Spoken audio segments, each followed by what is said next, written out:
Professor Carter contributes regularly to public education and debate on scientific issues.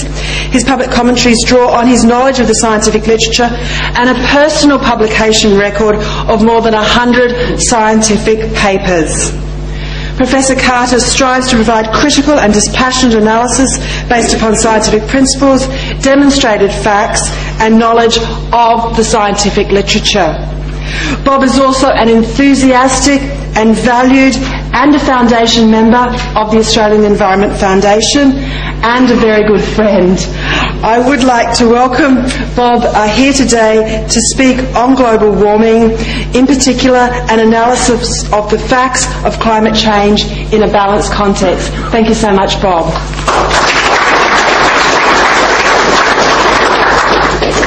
Thank you, Jennifer. Good morning, ladies and gentlemen, and thank you to Max and the AEF particularly for the invitation to speak to you. A few things I'd like to make clear at the outset. I'm as much in favour of looking after our planet and the environment as apparently John Newcombe wishes to appear to be. I am not, however, in favour of squandering precious wealth on futile feel-goodery like the Kyoto Protocol, especially given what Chris has already referred to, which is the fact that several billion people on the planet still lack clean drinking water, adequate sanitation and cheap power. Like most climate rationalists, I'm called a climate skeptic. I'm not a skeptic except in the sense I'm a scientist. All scientists are skeptics. I'm actually agnostic about global warming, human-caused global warming. I have no axe to grind. Let the facts fall where they may. The third point in introduction, science is not about consensus. Science is about testing hypotheses. The hypothesis of the day that we've already started to test by Chris is that human carbon dioxide emissions are causing dangerous climate change. That's the hypothesis that's in the newspaper every day.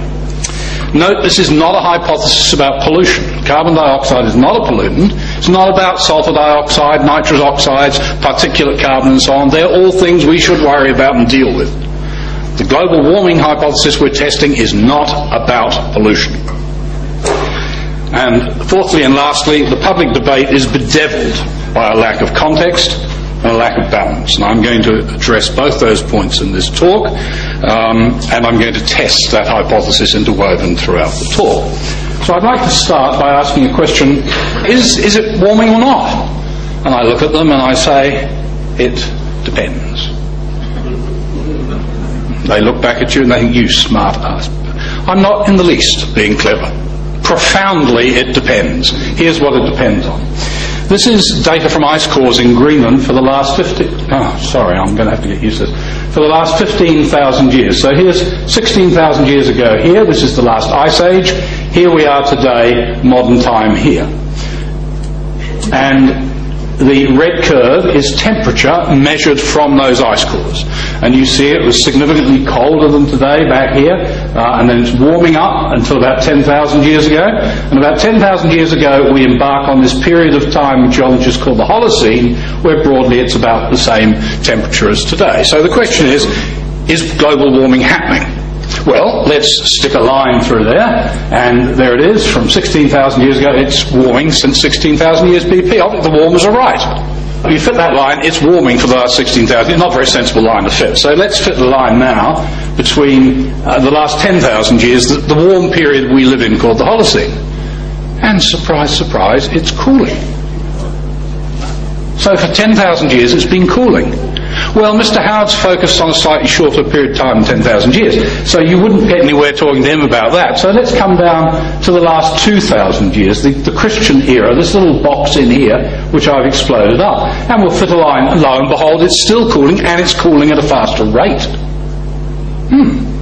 Well, 2,000 years, that's still too long. So let's take the last 700 years. It's called the Little Ice Age because we see here it warmed and cooled and warmed again. This is the period we call no change at all. Stasis since 700 years ago. And now we get to what the warmers want us to get to. Look at that, going up like a rocket. We were right. Global warming's happening. But Chris showed us this. There's a little bit of a problem. If we go to the last 10 years, sorry, the last 8 years, it's stasis again, like the Little Ice Age. There's another problem, which is, if we look at all those lines, they're statistically significant except for lines 5 and 6. Why are 5 and 6 not statistically? Because they're too short a period of time over the data set. There's plenty of places where the temperature's going up at this rate, back here, back here, back here. This is absolutely not unusual. So, answer it yourself. You've got the newspaper report now. He says to you, is warming happening or not? It depends. So now we've just looked at the last 16,000 years. Now let's reduce that for a moment to the last 5,000 years, and we've plotted it in BC and AD, in Christian period. The green stripe is the modern late 20th century warm period. You see temperature does indeed warm here, and these data are the same ice core data we've just seen exploded up a bit. But we also see there's this warm period here called the medieval warm period, and lo and behold, all the green stripes are previous warm periods. There's nothing unusual about the late 20th century warm period. You hear it said, but it's bigger change, more warmer today than in the last 1,000 years. Well, the first answer to that is, so what? What's so special about 1,000 years? It's a blink of an eye in geological climatic terms. But the second more important answer is that if you look back several thousand years, which is the minimum period you need, you see here these warmer periods regularly spaced, and you also see that the last 3 of them, the previous 3, are all warmer than the modern period. There's nothing, absolutely nothing unusual about the magnitude of temperature on the planet today. Furthermore, if we recall through these beautiful paintings, amongst other things, European paintings, that between the warm periods we have these cold periods. This is the little ice age I've already referred to before. If you think that global warming might be damaging, and I believe I have heard a fake rumour, some people think it might be, then you want to try global cooling. This will wipe out the granary crops of the world if it happens again, and it will happen again, it's only a matter of when. And the solar physicists right now are predicting there is a good chance we are heading into another little ice age in the next 20 or 30 years. Did you read that in the Melbourne Age yesterday? Okay, well, so we looked at 20,000 years worth, narrowed that down to 5,000 years worth. Now as a geologist I can start to relax because we're going to look at a reasonable period of time. And here it is, we're going back now almost 500,000 years, 400,000 years. And here's our modern Holocene warm period, and you'll note that today is here, and just a few thousand years ago, it was a degree or so, here's the scale, it was a degree or so warmer than today. Well, climatologists used to call that the Holocene climatic optimum. Nice place to be. You know, wonderful. Polar bears loved it and all that. You can't use that word now. It's disappeared from the vocabulary. Couldn't possibly be a climatic optimum because it's warmer than today. Warm equals bad. If I was to take a book, the room at the end, on the way out, looking at that graph now, 400,000 years of Earth history, here's the little warm periods. The rest of it, 90% of the time, it was colder than today, and mostly much colder. What's going to happen next? How many people would give me a bet on the way out of the room it's going to get warmer next? Not one of you. Because it's not going to get warmer next, it's going to get colder. It's not a matter of if again, it's a matter of when. It's a very difficult question to answer, but it's certainly going to happen.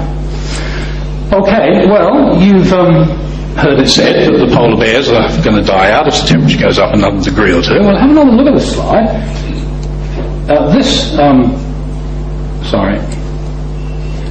This peak up here is 5 degrees warmer than today, and this interglacial a few 100,000 years ago. You know those pictures you see on SBS and ABC? You don't watch SBS and ABC, do you? God. But if you do, every week regularly you'll see a picture of a polar bear on Nice Flow somewhere or other. They're imaginary. They're virtual reality. They can't be there. They couldn't possibly be. Look, they all died out. They died out here, they died out there. There's none there today.